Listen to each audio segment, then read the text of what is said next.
aí, você pode estacionar o carro na guia rebaixada de frente ao teu imóvel, ou seja, o teu carro na frente do teu imóvel na entrada da tua garagem? Vamos ver.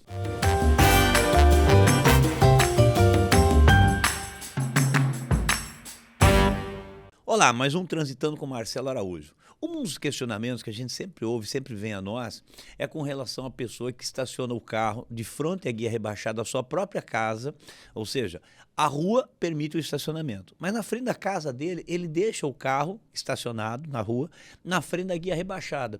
E nos pergunta, mas se o carro é meu, se a casa é minha, se apenas eu entro no imóvel, eu não posso me utilizar desse espaço de estacionamento? A resposta é não, porque a infração ela é estacionar de frente à guia rebaixada para entrada e saída de veículos. Então não significa que você, proprietário dessa casa, você tenha o direito na via pública. Essa regra, na verdade, é uma concessão para que permita a tua entrada e saída do teu imóvel, ou eventualmente se for um condomínio, por exemplo, você imagina um condomínio, eu teria que fracionar o espaço de cada um para utilizar a guia rebaixada. Então, nesse exemplo que eu dei, uma casa para um automóvel, para uma guia rebaixada de uso exclusivo, ela não se presta a isso, a pessoa pode ser autuada, mesmo sendo a proprietária do imóvel, do veículo e único, a utilizar aquele espaço, considerando que a rua seja permitido o estacionamento, porque, obviamente, se for uma via expressa, não teria nem lógica você utilizar esse espaço público de forma privada. Então, não pode fazer a utilização, nem que você seja o proprietário, muito menos se você não for o proprietário. E aí tem o exemplo também, né? Quando você não é o individualizado isso, ou seja, no caso um condomínio que várias pessoas vão adentrar, seja um condomínio vertical ou horizontal.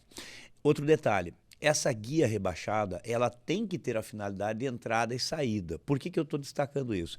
Porque muitas vezes aquela guia rebaixada era do imóvel que tinha uma garagem e se tornou, por exemplo, imóvel comercial. A entrada foi modificada, onde era a garagem passou a ser uma loja, por exemplo, um dos ambientes daquele imóvel e não mais uma garagem. Então deixou de ser uma guia rebaixada para entrada e saída de veículos.